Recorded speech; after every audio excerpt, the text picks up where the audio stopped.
Hey guys, welcome back to another video at Jensen's Reptiles. So today it's going to be a nice quick one. I'm going to show you my Viper Gecko enclosure. So here it is. I have two Viper Geckos in here, both of them female. They get along really well, so that is always a good thing. I previously had three of the Viper Geckos. Unfortunately I lost one because she had a bit of a birth defect and her bottom jaw was it came out much further than her top jaw, essentially, so she had quite a big underbite, and she didn't make it, so that's a shame, but I still have the two left and I'm super glad to have them. They're really lovely geckos. But I'm just going to show you the enclosure because quite a few people have asked. So this is all completely live planted. It's not fully bioactive because there isn't currently a cleanup crew. That's something I'm going to look into doing soon. I just wanted to see how the plants would settle in first and how the geckos would settle before kind of adding a further change to their lives. The reason for the little jelly pot here is because I feed them locusts sometimes and I would rather the locust eat the jelly than the plants, which currently is going really well. You can see there's more jelly gone than plant, which is great. Anyway, so the geckos have a few little hides. They've got the eggs over here. They have this buried Komodo rock hide over this side, the skull, and also kind of every other little nook and cranny. They'll often be hiding in this plant or behind that plant over there. As you can see, they don't tend to come out too much during the day. About an hour before the light goes off, they may come out, so I'm going to try and capture some footage of them then. And if not, I'll get some shots of them tonight so you can see them properly. But yeah, I really just wanted to show the enclosure because I know a few people had asked about it. So here it is. I do apologise for any heavy breathing in this video and previous videos. I have a massive chest infection, so talking is tiring and I am breathing quite heavily, so I'm really sorry about that.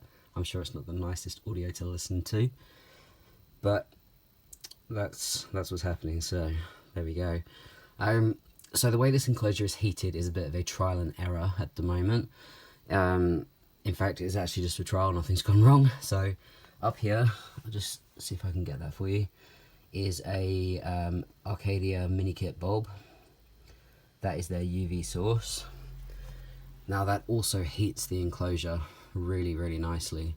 So the temperatures that I have up on these rocks here and on the stones and the rock here, they're quite warm. They sit around 26 to 28 degrees and the floor temperature is around 24, meaning I have a brilliant gradient coming from above, which is nice and natural, and I don't need to worry too much about another heat source just yet. Now, if anything were to change with their temperatures, I would have a spot bulb or a ceramic in here the same day, so don't worry about that. Temperatures are monitored daily.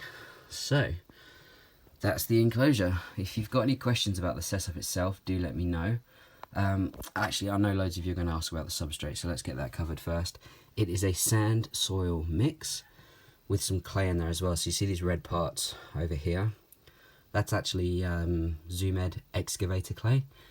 There is a network of clay all around here. You see where it's sloped up to the back slightly, and the ridges and the bits where the plants are held in, that's all done with the clay to make sure I had enough space for their roots essentially. And then the top layer is the sand soil mix, which holds heat beautifully and provides a nice natural setting for the geckos.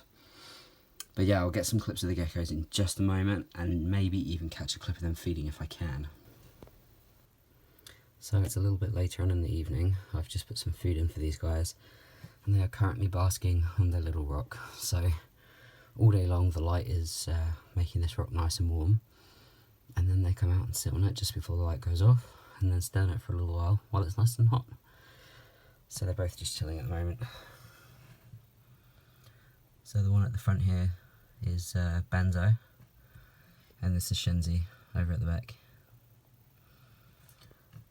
They're really chilled out on the whole. I don't handle these guys purely because they're so tiny and so fast, and I wouldn't forgive myself if anything happened to them because I felt the need to handle them pointlessly.